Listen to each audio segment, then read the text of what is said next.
वो तीनों नौजवान थे और एक ही पेशे से वाबस्ता थे। गाड़ियों के मैकेनिक होने की वजह से सुबह से शाम तक काम में मसरूफ रहते और फिर शाम को अक्सर कहीं घूमने फिरने निकल जाते।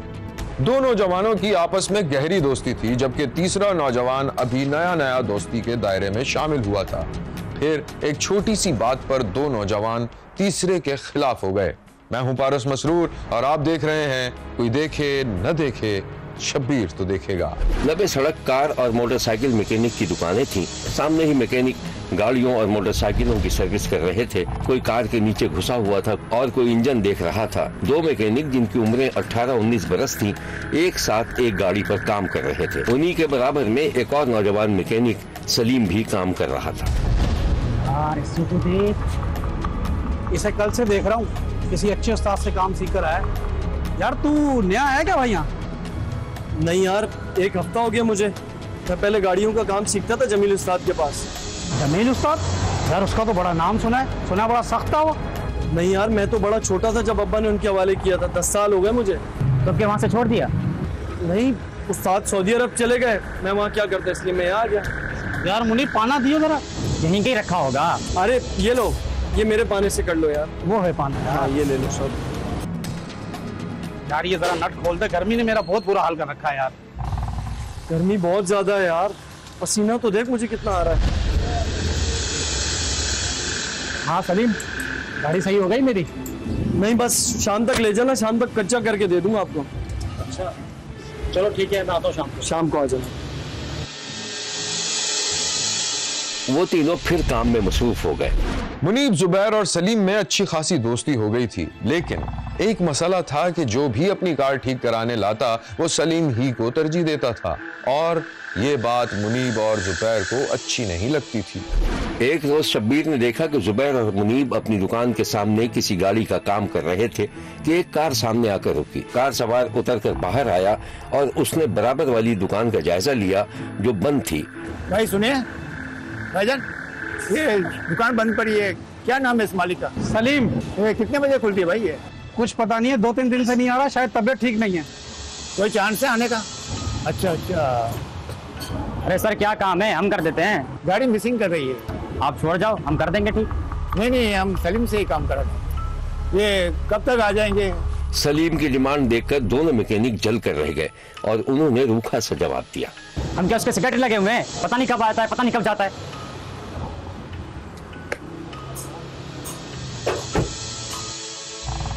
इसी दौरान सलीम भी दुकान पर आ गया। 2 दिन हो गए मुझे, तुम दोनों ने एक फोन करके खैरियत नहीं पूछी मेरी। यार हम सोच रहे थे तो आ गया ना, बता सब खैरियत है? हाँ यार, गाँव से मेहमान आ गए थे, उनमें लग गया था मैं। सलीम अभी दुकान के शटर का ताला खोल ही रहा था कि वही ग्राहक आ गया जो उसका इंतजार कर रहा था। जी मैं गाड़ी मिसिंग करी है, 2 घंटे से आपका वेट कर रहा हूँ। अरे माजरत, मैं जरा बिजी था, मैं चेक कर लेता हूँ, आप थोड़ी देर में आ जाए। सही है, मैं 1-2 घंटे में चक्कर लगा के आता हूँ। आ जाओ। ठीक है। मैं दुकान खोल रहा हूँ, चाय मंगवा रहा हूँ, जल्दी आओ दोनों। चलो चलते हैं। अच्छा। सलीम ने दुकान खोल ली थी कि दोनों मैकेनिक उसकी दुकान के अंदर आकर बैठ गए। और भाई सब अमन है ना? कैसे गुजरे 2 दिन?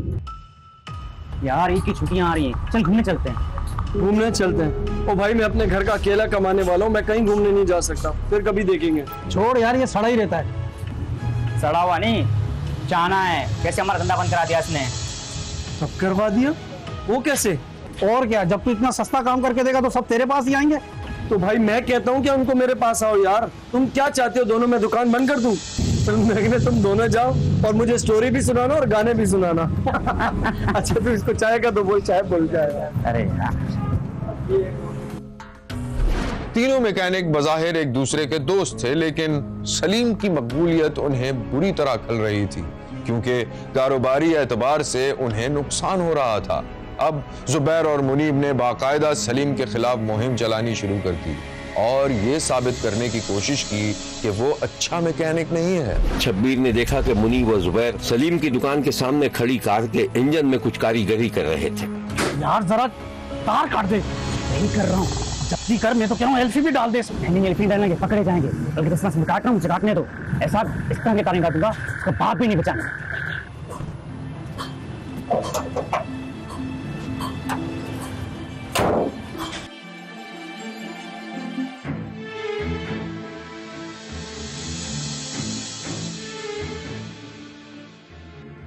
मुनीब जुबैर की मोटरसाइकिल पर बैठा और वो दोनों वहां से चले गए।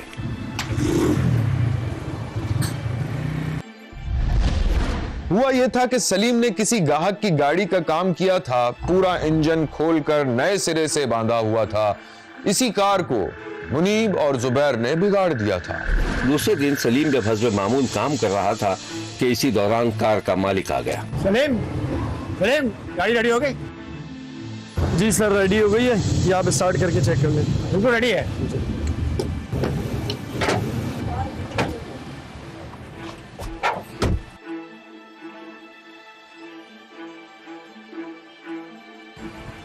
भाई ये तो गाड़ी स्टार्ट ही नहीं हो रही है।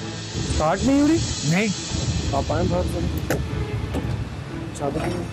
ट्राई करें आप। स्टार्ट नहीं हो रही।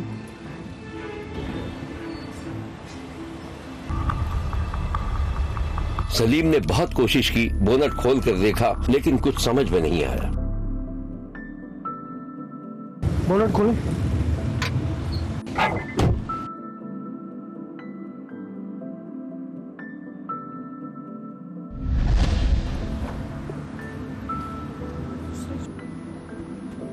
तो है अब स्टार्ट करें। नहीं हो रही सलीम, स्टार्ट गाड़ी नहीं हो रही। नहीं हो रही? नहीं हो रही। क्या हुआ, गाड़ी स्टार्ट नहीं हो रही क्या? यार कल पूरा इंजन खोल के बांधा है, गाड़ी स्टार्ट नहीं हो रही यार। मैं देखूं, वैसे उस्ताद तो तू भी है। हाँ देख देख।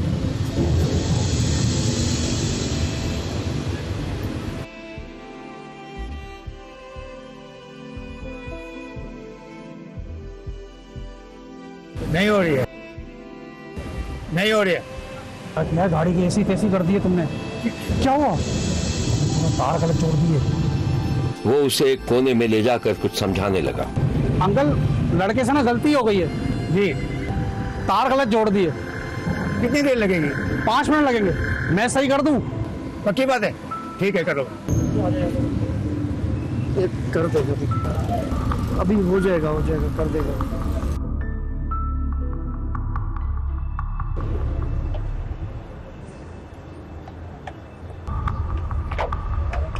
गाड़ी स्टार्ट करिएगा। कर ले।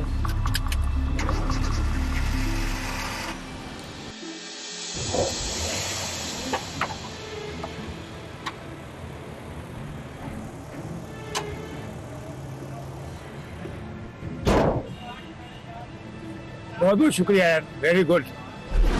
यहां लेते हैं एक छोटा सा ब्रेक। कहीं जाइएगा नहीं, हमारे साथ रहिएगा, क्योंकि कोई देखे न देखे, शब्बीर तो देखेगा।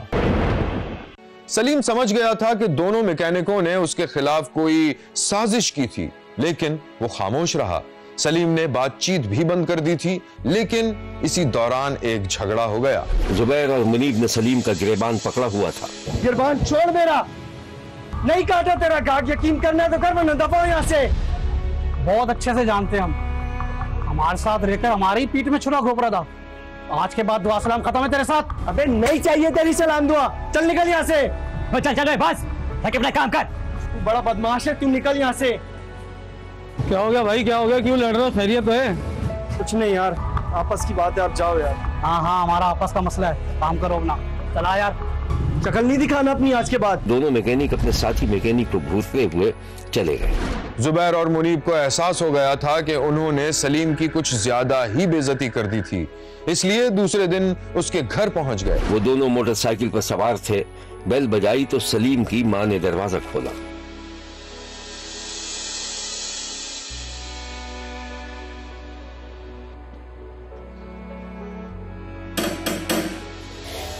कौन? अस्सलामुअलैकुम आपा। वालेकुम सलाम। आंटी, सलीम है? हाँ, सो रहा है। आंटी से जगा दे, उसने हमें बुलवाया था। अच्छा बेटा, मैं उसको भेजती हूँ। थोड़ी देर में सलीम आंखें मलता हुआ निकला तो जुबैर और मुनीब उसके गले लग गए। बोलो यार सलीम, कल जो सब हुआ उसके लिए माफी मांगने के लिए आए। प्लीज, मुझे एहसास हो गया, मैं तुझे लड़ना नहीं चाहिए था तेरे साथ। चलो कोई बात नहीं, जो हुआ सो हुआ। तुम लोग बैठो, मैं चाय मंगवाता हूँ। चाय वाय नहीं यार, हमने नहर पे नहाने का प्रोग्राम बनाया है। चलना यार तू भी। नहीं मैं नहीं जाऊँगा। चलना यार, आपके बगैर मजा नहीं आएगा। चलो तुम लोग बैठो, मैं आता हूँ बता के। वो तीनों नहर पर नहाने चले गए, लेकिन रात गए तक जब सलीम घर नहीं आया तो सलीम की मां ने पुलिस में रिपोर्ट करा दी। पुलिस ने सलीम के साथियों से पूछा तो उन्होंने बताया कि हमसे गलती हो गई, हमने गुस्से में सलीम को नहर में धक्का दे दिया और वो डूब गया। इनके साथ ही वापस आ जाऊंगा, लेकिन वो 5 बजे खुद वापस आ गई, मेरे बेटे को साथ नहीं लेके आई। ये उनको पता उनके दिल में क्या था क्या नहीं था, किस लिए मेरे बेटे को पीछे छोड़ के आए हैं, कि इधर आए हैं वो हमें घुमाते रहे, इधर उतारा, बस ऐसे करते करते रात 3 बजा दिए। 3 बजे दूसरों ने बताया कि वो दूसरे लड़के ने बताया कि मेरे उस्ताद को इन्होंने पानी में धक्का दिया। ये इनको पता उनके दिल में क्या दुश्मनी थी क्या नहीं थी। मेरा बेटा तो वापस नहीं आ सकता, मेरा बेटा मुझे वापस ला के दे दो, मैं आपके बेटे को छुड़ा देती हूँ। नहर के दूर भी जा सकती है, ठीक है। तो पुलिस ने मेहरबानी साढ़े मौके पर गई है। सुबह के टाइम तो पुलिस ने सानू लाश बरामद करके दी थी, पुलिस का पोस्टमार्टम करवाया, ठीक है। तो हम अल्लाह खैर के रहे और जो सोने रब ने मंजूर। उन्होंने अपना इंकशाफ कर दिया कि जिस तरह हम नहाने गए थे BRB नहर, चूँकि हमारी एक माह कबल सलीम के साथ लड़ाई झगड़ा हुआ था, उस रंजिश की बिना पर हम इसको नहर पर प्लान किया था, नहर पर ले जाकर वहाँ इसको हमने दिक्का वगैरह दिया गहरे पानी में, जिसकी मौत वाक़या हो गई है। तो उसके उन मुल्ज़मान के इंकशाफ पर जो उसके दोस्त होते हैं उनको एक ट्रेडिंग पार्टी तश्कील देकर हम उस जाए वक़ूआ पर जाते हैं और नहर में जाकर वहाँ रेस्क्यू की मदद से हम जो डेड बॉडी होती है नहर से वो बरामद करते हैं। तो इस तरह ये ब्लाइंड जो वारदात होती है वो ट्रेस होती है और इस तरह इनको गिरफ्तार करके कैफरे कर दाता है। पुलिस ने सलीम के दोनों दोस्तों को गिरफ्तार कर लिया था। शब्बीर ने लाहौर के इलाके शाहबाग में मामूली तल्ख कलामी की रंजिश पर मुबैना कत्ल के वाक़े पर अफसोस का इजहार किया है और वाक़े के कसूरवारों को सजा देने का मुतालबा भी किया है। देखते रहिए, क्योंकि कोई देखे न देखे, शब्बीर तो देखेगा। शौहर को बीवी पर पूरा एतमाद था। वो अपने शौहर का पूरी तरह ख्याल रखती थी, बच्चों की परवरिश से भी गाफिल नहीं थी, लेकिन उसे मोबाइल फोन इस्तेमाल करने की लत लगी हुई थी।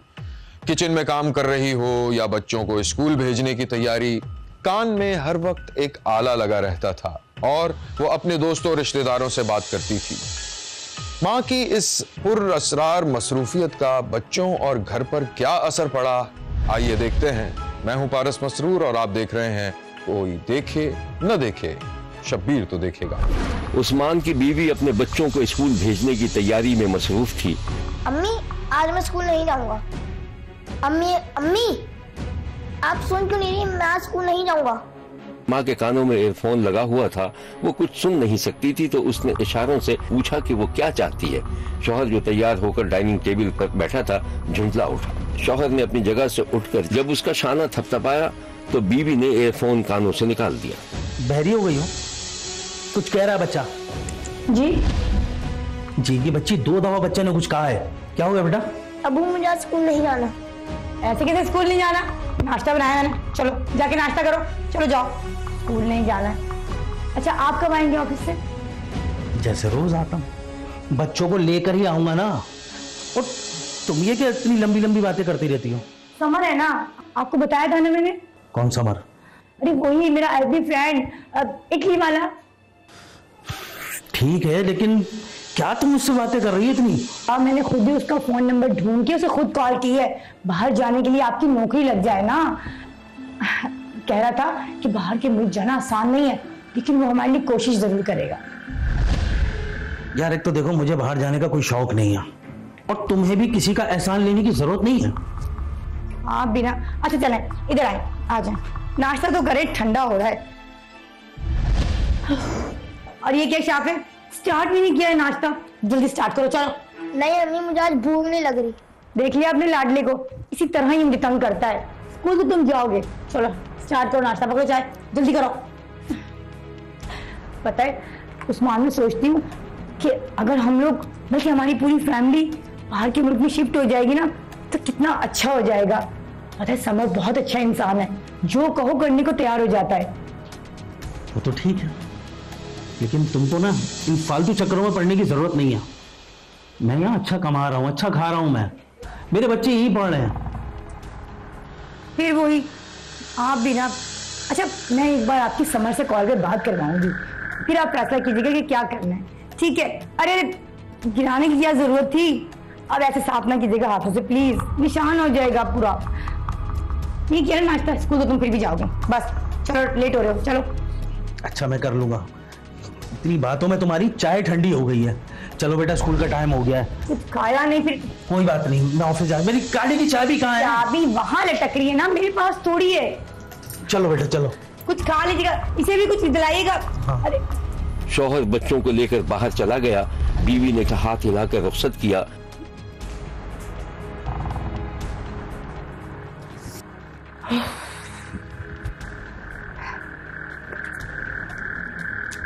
ये जरूरत नहीं है, कॉल करती हूँ, जाग रहा होगा। उस्मान की बीवी ने वीडियो कॉल मिला दी। अस्सलाम वालेकुम अगेन। हाँ भाई, सुबह में पता भी है कि इस टाइम में अपने बच्चों को स्कूल भेज रही होती हूँ और उस्मान भी घर पर होते हैं। अब बताओ क्या कह रहे थे? मैं ये कह रहा था कि तुम मुझसे शादी कर लो। हाँ अरे बाबा, इतना आसान होता है शादी करना? मैं 2 बच्चों की माँ हूँ और मेरे शौहर भी बहुत अच्छे हैं, फिर मैं तुमसे शादी क्यों कर लूं? क्योंकि मुझे लगता है कि तुम मेरे लिए बनाई गई हो। Oh my God. अच्छा ये बताओ, अचानक तुम्हारे सर पे शादी का भूत क्यों सवार हो गया है? पागल हो गए हो क्या? मुझे लगता है तुम अपने शौहर से खुश नहीं हो। अरे वाह, क्या बात है, ये तुमने कैसे अंदाजा लगाया? चलो अगर मैं खुश नहीं भी हूँ तो भी तुमसे शादी क्यों करूँ? अरे बाबा 2 बच्चे हैं मेरे, संभाल लोगे उन्हें? हाँ हाँ पाल लूंगा, लेकिन अपने शौहर पे इतना जुल्म करने की जरूरत क्या है? बच्चे शौहर को दे देना। अच्छा, और मैं तनहा जहाज में बैठ के इटली आ जाऊं और वो क्या कहते हैं तुम्हारे साथ? हाँ, फुल गुलछड़े उड़ाऊं है ना? बोलो ना अब। तुम हर बात को मजाक में ले लेती हो यार, मैं सीरियस हूँ। ओ बाबा, समर साहब सीरियस हैं? अच्छा, कितनी और औरतों को ऐसे सारे बहाने बनाए तुमने? बताओ बताओ, बोलो। अच्छा भाई, अब मैं बाद में बात करूंगी, और हाँ आइंदा शादी वादी की बात की ना तो ब्लॉक कर दूंगी मैं। हाँ ओके, अल्लाह हाफिज। Okay bye. इसी दौरान दरवाजे के बाहर से सास की आवाज आई। जी अम्मा, जी अम्मा, जी जी। बच्चे स्कूल गए? जी अम्मा चले गए। आपने नाश्ता किए? नहीं अभी नहीं। अरे बैठे ना, मुझे पता है मेरा वेट कर रही होंगी आप। आए आए, नाश्ता तो रेडी है। चाय ठंडी हो गई है, मैं चाय गर्म करके लाती हूँ। सही है, आप ये शुरू करें, मैं आई। फेसबुक फ्रेंड समर से उस्मान की बीवी की दोस्ती रोज बरोज पक्की होती जा रही थी और वो दोनों घंटों आपस में बातचीत किया करते थे। उस्मान की बीवी ने शौहर को इसी तरह मुट्ठी में किया हुआ था कि वो उसके सामने भी समर से बात करने में नहीं हिचकिचाती थी, लेकिन शौहर कुछ कुछ शक में मुब्तला हो गया था। एक दिन दोनों मियाँ बीवी डाइनिंग टेबल पर चाय पी रहे थे। उस्मान की बीवी जरा देर के लिए उठकर गई तो मेज पे रखा हुआ उसका फोन बजने लगा। उस्मान ने देखा तो समर का नाम आ रहा था। क्या बात है भाई, आज तक चीनी इतनी कम क्यों? तुम्हारी जिंदगी में से मिठास खत्म होती जा रही है। चीनी दीदी का ना आपका वेट बढ़ रहा है, लाती हूँ। चीनी बगैर अपना तो आसरा है नहीं भाई। अरे भाई ये किसका फोन आ रहा है? कौन है? मुझे लगता है वो तुम्हारे फेसबुक फ्रेंड। समर। बीवी दौड़ती हुई आई और फोन उठा लिया। हेलो, अस्सलाम वालेकुम समर। हाँ, उस्मान के साथ ही बैठी हुई थी, चाय पी रहे हम लोग। और तुम कैसे हो? अच्छा, उस्मान से बात करोगे? हाँ हाँ, मैं करवाती हूँ उस्मान से बात। जी जी जरूर। शौहर ने नागवार तासुर के साथ मना करना चाहा, लेकिन उसकी बीवी ने जबरदस्ती फोन शौहर को थमा दिया और शौहर को मुनाफिकत से काम लेना पड़ा। हेलो हेलो, अस्सलाम वालेकुम भाई। हाँ वालेकुम अस्सलाम, कैसे आप? बस भाई अल्लाह का शुक्र है। कभी आए ना भाभी और बच्चों को लेकर इटली आप? हाँ, आप तो ऐसे बोल रहे हैं जैसे यहीं पीछे गली में इटली। अरे भाई मेरी सकत नहीं है कि मैं इतनी दूर आ सकूं। और वैसे आप कभी आए ना पाकिस्तान, कब आ रहे हैं? जी हाँ इंशाल्लाह, और इस साल ज़रूर आऊँगा इंशाल्लाह। चले अच्छी बात है, आप आइएगा तो फिर मुलाकात करते हैं। जी ज़रूर इंशाल्लाह। हाँ चले ठीक है, ये बात करें। शौहर ने अपनी बीवी को फोन वापस कर दिया और वो बहाने से चली गई। हेलो, हेलो हेलो, मेरे ख्याल में आवाज नहीं आ रही। अच्छा मैं जगह चेंज करके बात करती हूँ। हाँ हाँ, हेलो। उस्मान उसे कनखियों से देख रहा था। वो खामोशी से उसकी बातें सुनने लगा। शायद उस्मान की बीवी को भी अंदाजा हो गया था कि उसका शौहर उसे सुन रहा है, इसलिए वो संभल कर बात करने लगी। हाँ समर, अरे बाबा तुम तो बिल्कुल ही ना नकारा आदमी हो। एक काम कहा था तुमसे, वो भी नहीं हो सका। अरे कौन सा काम? वही मेरे शौहर को भाई बनाने का। अरे तो वो कौन सा उसमें इंटरेस्ट ले रहे हैं? अब उस्मान की बीवी ने स्पीकर खोल दिया था। अच्छा तो मैं तैयार हूँ, तुम उनको राजी कर लो, ठीक है? अच्छा अभी देर हो रही है, बच्चों को प्यार देना, ठीक है? अल्लाह हाफिज। हाँ अल्लाह हाफिज। उस्मान की बीवी पलटी तो उस्मान अनजान बन गया, लेकिन किसी हद तक उसे इत्मीनान हो गया था कि उसकी बीवी की समर से सिर्फ दोस्ती थी और कोई ऐसा वैसा चक्कर नहीं था। सिग्नल इशू था ना, यहाँ आवाज नहीं आ रही थी। समर कह रहा था कि वो तुम्हें बुलाने के लिए बहुत जल्दी बात करेगा। चाय पियो ना? हाँ चीनी सही है? हाँ सही। यहाँ लेते हैं एक छोटा सा ब्रेक। कहीं जाइएगा नहीं, हमारे साथ रहिएगा, क्योंकि कोई देखे न देखे शब्बीर तो देखेगा।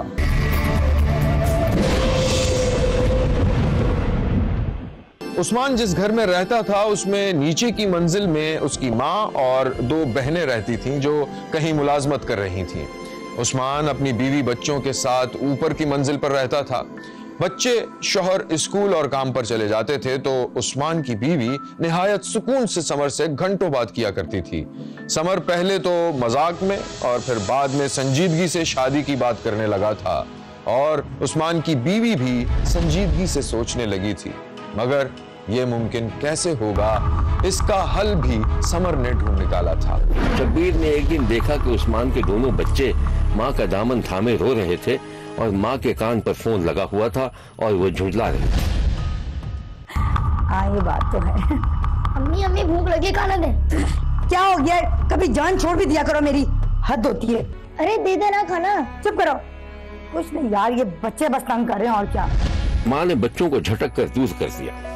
अरे हाँ मैं यही तो कह रहा था कि बच्चों को किसी तरह उनकी दादी और बाप के हवाले करके निकल आओ, हम दोनों कोर्ट मैरिज कर लेंगे। अच्छा मैं बाद में बात करती हूँ, बड़ी भी आ गई। ओके अल्लाह हाफिज। दादी दादी अम्मी हमें खाना नहीं दे रही। बहू बच्चों को खाना क्यों नहीं दे रही? अम्मा एक जरूरी कॉल आ गई थी, ये तो ना तो मेरे जीने हराम कर देते हैं। अरे हर वक्त फोन पर लगी रहती है, हर वक्त फोन पर लगी रहती है। चलो मैं चलो तुमको खाना दे। आ जाओ चलो। अच्छा है ले जाए, सर में दर्द कर दिया इन लोगों ने मेरे।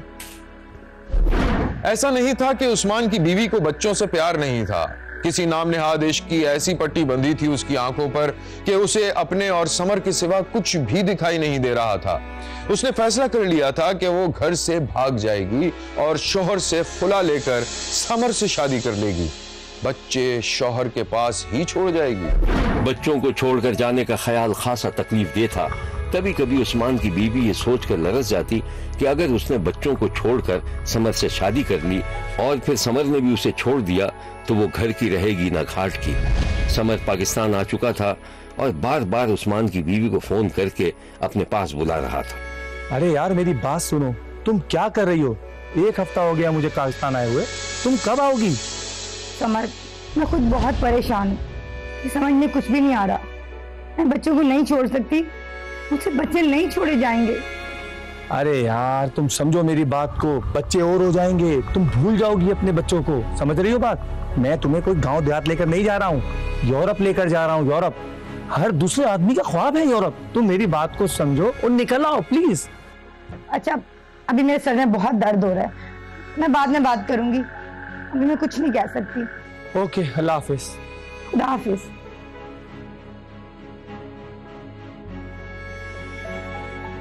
उस्मान की बीवी देर तक सोचती रही। वो शदीद ज़हनी कर्ब से गुजर रही थी।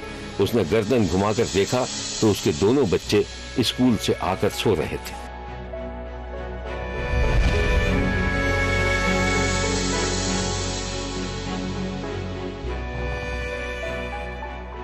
माँ बच्चों के पास आई, बच्चों को झुककर प्यार किया। उसी लम्हे उसके कान में समर के अल्फाज गूंजने लगे। अरे यार तुम समझो मेरी बात को, बच्चे और हो जाएंगे, तुम भूल जाओगी अपने बच्चों को, समझ रही हो बात? मैं तुम्हें कोई गांव देहात लेकर नहीं जा रहा हूँ, यूरोप लेकर जा रहा हूँ। यूरोप हर दूसरे आदमी का ख्वाब है यूरोप। तुम मेरी बात को समझो और निकल आओ प्लीज। उस रोज जब दोपहर को उस्मान घर आया तो उसने नीचे की मंजिल पर माँ से बच्चों के बारे में पूछा। अस्सलाम वालेकुम। वालेकुम अस्सलाम। अम्मा बच्चे स्कूल से आ गए? बच्चे तो स्कूल से आ गए, मगर तेरी बेगम हर वक्त फोन पर लगी रहती है। ठीक है अम्मा, मैं देखता हूँ।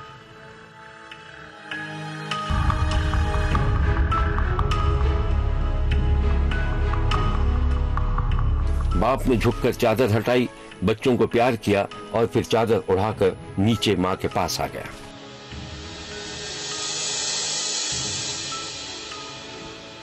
अम्मा बच्चे तो सो रहे हैं, लेकिन नाजिश नजर नहीं आ रही, कहाँ है? शायद वॉशरूम में होगी, अभी मैं देखती हूँ। नहीं नहीं अम्मा आप बैठे पढ़े, आप, मैं देख लूंगा। उस रोज उस्मान के घर में कयामत का समा था। बच्चे कई घंटे से सो रहे थे और जब शाम तक नहीं उठे तो बाप और दादी को तशवीश हुई। बच्चों को हिलाया जुलाया तब पता चला कि वो मर चुके थे। उस्मान का शक अपनी बीवी के फेसबुक फ्रेंड पर गया और उसने अपनी बीवी के अगवा और बच्चों के मुबैना कत्ल की FIR दर्ज करा दी। पुलिस ने बच्चों का पोस्टमार्टम कराया तो पता चला कि बच्चों की अमवात सांस रुकने से वाक़ई हुई थी। ये किसी ने दानिस्ता किया था या फिर इत्तेफाकी तौर पर बच्चों का दम घुट गया था। पुलिस तहकीकात में मसरूफ थी। मोबाइल डेटा की मदद से पुलिस ने मुअम्मा हल कर लिया। उस्मान की बीवी को दूसरे शहर से हिरासत में लेकर तफ्तीश की तो मुबैना तौर पर उस्मान की बीवी ने अपने बच्चों को कत्ल करने का इतराफ कर लिया। उन्होंने यह कि तुसी कानूनी कार्रवाई करवानी है कि नहीं करवानी। मैं कहा जी इंशाल्लाह करवावांगे, रिपोर्ट्स आ लैन दिओ। पहले ना सानू आख्या तकरीबन 15 तो 20 दिन लग जाएंगे रिपोर्ट्स आने ते मैक्सीमम। तो फिर इस दौरान ही रिपोर्ट्स का इंतजार करते करते 17 तरीक मेरी वाइफ घरों दौड़ गई। मैं 8 बजे ड्यूटी पर गया वहाँ, 8:10 ते जनाब मैंने घर फोन आ गया कि जी भाभी घर नहीं है, भाभी किधरे गैप हो गए हैं। मैं जी मैं तो उन्होंने थले कमरे सुत्तियां छड़ के आया वहाँ, वो कितने गैप हो गए हैं। तो फिर बड़ा उन्होंने सर्च किया, तलाश किया, बहरहाल सानू तो किधरे भी नहीं मिले। फिर असी थाने आ गए, इत्थे आके असी अगवा की रिपोर्ट लिखवाई है। तो इन्हें 1-2 जगह पर छापा मारे है पुलिस वाले ने, बहरहाल सानू नहीं मिली नहीं है। फिर इतों ही थाने में सानू मैसेज आया कि जनाब वो 28 तरीक को उत्थे वजीराबाद किसी मजिस्ट्रेट के सामने पेश हुई है। उन्हें अपने बयान दिता है कि मैं अपनी मर्जी के नाल घर छड़ के आई हूँ, मैनू किसी ने अगवा नहीं किया। कातल तो है भी ना, बिल्कुल वो ही है, घर च कोई बंदा नहीं। 8 बजे का बाबा गया, कहना मेरे सुता सी मेरे नाल बच्चा, उन्होंने ला के तो कहना उठिया बाबा आप किधर जा रहे हो? बेटा सो जो, मैं काम पे जा रहा हूँ। उन्हें रजाइयाँ दित्तियां ने। 9 बजे मेरी बेटी स्कूल गई, 9 बजे मेरी दूसरी बेटी गई, 9:30 बजे मेरा बेटा चला गया। सिर्फ मैं कली सा उत्ते थले अपने बच्चों को बस हो रही थी। नहीं ऐसी कोई बात नहीं होता ना कि थोड़ा सा भी मुझे शक हो कि मेरी वाइफ किसी के साथ अटैच है, सारे हकूक पूरे कर रही है, सारे फ़र्ज अदा कर रही है, ऐसी कोई बात मैंने उसमें देखी नहीं है। होती ना थोड़ी सी भी होती तो फिर तो मैं उसका मोबाइल भी चेक कर लेता, यहाँ उस पर मैं नज़र भी रखता कि भाई कुछ गड़बड़ है या नहीं है। ऐसी कोई बात नहीं थी। 6 फरवरी को बच्चों की डेथ होती है, तब वो मुलजम जो समर अब्बास था, जो को अक्यूज्ड है, वो इटली ही था। वो 10 फरवरी को इटली से वापस आ जाता है पाकिस्तान। 10 फरवरी को इटली से पाकिस्तान वापस आ जाता है और 17 फरवरी को वो मुलजमान नाजिश को भगा के साथ ले जाता है। ये जो FIR है बच्चों के वालिद उस्मान की मदईयत में हुई है और 2 लोग इसमें नामजद हैं, एक बच्चों की वालदा नाजिश और दूसरा उसका लवर जो समर अब्बास है, जो उसका आशना है। वो ये दोनों मुलजमान इसमें नामजद हैं। नामालूम मुलजमान भी इसमें हैं, लेकिन वो चूँकि जैसे चीज़ें इन्वेस्टिगेट होंगी, अगर वो उसमें किसी और बंदे का किरदार सामने आता है तो फिर उसको भी इसमें कैफरे किरदार तक पहुँचाया जाएगा, और अगर नहीं आता तो फिर इसको ख़त्म कर दिया जाएगा। अभी तक सिर्फ नाजिश अरेस्ट है, जो उसका लवर है समर अब्बास, वो बैरून मुल्क इटली चला गया हुआ है। शब्बीर को पता चला है कि उस्मान की बीवी का आशिक समर खामोशी से गैर मुल्क फरार होने में कामयाब हो गया है, जबकि उस्मान की बीवी ने दावा किया था कि उसने अदालत से खुला ले ली थी और अपने दोस्त समर से निकाह कर लिया था। ये थी वो अफसोसनाक कहानी जिसमें एक माँ ने अपने बच्चों को नाम नेहाद इश्क की भेंट चढ़ा दिया था। शौहर से भी खुला ले ली और उसे मिला क्या, यही कि उसका आशिक उसे छोड़कर फरार हो गया।